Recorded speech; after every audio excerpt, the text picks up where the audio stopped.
बार हुजूर गए थे मक्के से मस्जिद अक्सा, और फिर हुजूर फरमाते हैं जब मैं वापस गया ना तो कुफार ने जो कि मस्जिद अक्सा देखी हुई थी तो मुझसे पूछना शुरू कर दिया कि मस्जिद अक्सा की खिड़कियां कितनी हैं, दरवाजे कितने हैं, पिलर कितने हैं। जब उन्होंने सवाल जवाब किए तो हुजूर फरमाते हैं कि रब करीम ने मस्जिद अक्सा को उठा के मेरे सामने रख दिया।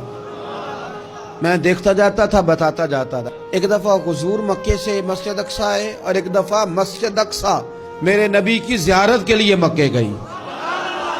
ओ मेरे नबी तो सिर्फ किसी चीज की तरफ एक दफा देख लें तो वहां रहमत के फूल खिलते हैं। मस्जिद अक्सा की तरफ मुंह करके 17 महीने मेरे नबी ने नमाज पढ़ी है। मुसलमानों पता ही कोई नहीं, हमारी खबरें ही और हैं, हमारा दर्द ही और है, हमें पता ही नहीं बम कहां बरस रहे हैं, हमें ये खबर ही नहीं। और मैं उस दौर में तकरीरें कर रहा हूं जहां सोतों को जगाना नहीं पड़ता, जागतों को जगाना पड़ता है। सियाने लोगों को समझाना हमारे जिम्मे लग गया। क्या करें, उस कौम को सिखाना पड़ता है जिसे पता सारा है लेकिन जानबूझ के आंखें हमारी बंद है। ये मौलवी को बात करता तो लोग कहते देखो मौलवी गाली देता है, लेकिन अगर कायदे आजम मोहम्मद अली जिन्ना कहे कि इसराइल अमेरिका की नाजायज औलाद है तो फिर तो तुम्हें हजम कर लेना चाहिए ना, फिर तो लिबरल को भी हजम होना चाहिए ना कि कायदे आजम ने कहा है।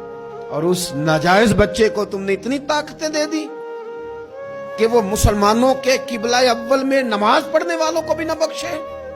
कहां गई तुम्हारी वो इंसानी हुकूक की बड़ी बड़ी तंजीमें, किधर गई वो मस्जिद अक्सा?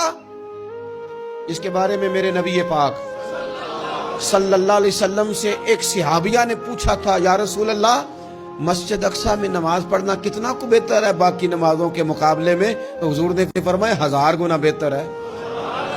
बीबी अर्ज करने लगी, सोनिया मैं जा तो नहीं सकती, दिल बड़ा करता है।